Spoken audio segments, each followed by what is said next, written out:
Mheshimiwa mgeni rasmi, kikundi chetu kimepata faida mbalimbali kama zifuatazo.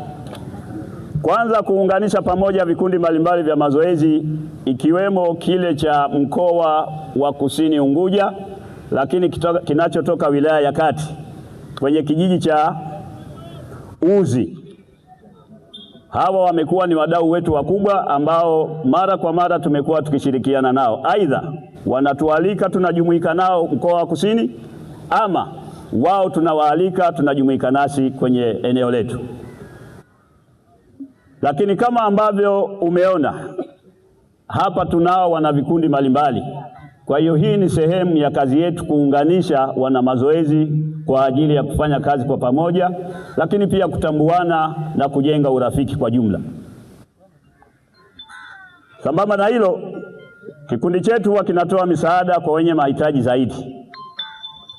Tatu, kushiriki katika shughuli mbalimbali za ujenzi wa taifa kama vile kufanya usafi na kadhalika.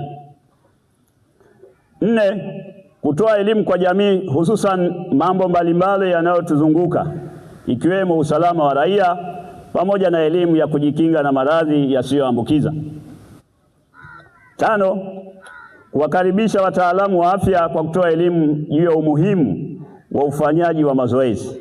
Sita, kutoa elimu juu ya malezi bora kwa watoto wetu na kupinga unyanyasaji wa aina yoyote. Natambua kwamba siku zetu ni Jumamosi na Jumapili. Kwa maana hiyo, na mimi nitatenga siku japo moja katika mzunguruko wangu katika mwezi, japo mara moja kuja kufanya mazoezi. Kama ilivyo afya ni mazoezi, mazoezi ni afya, na vile vile mazoezi ni mahusiano yalokuwa mazuri. Manake leo hapa tuna vikundi visivyopungua vikundi 6 au 5. Kuna vikundi karibu 7 ambavyo tunavyo hapa, na hivi vikundi vyote vimekushanyika hapa kwa sababu ya mahusiano mema tu. Kasema kocha pale, maana yake ikachukua simu tu akapiga. Maana kama kulikuwa hakuna mahusiano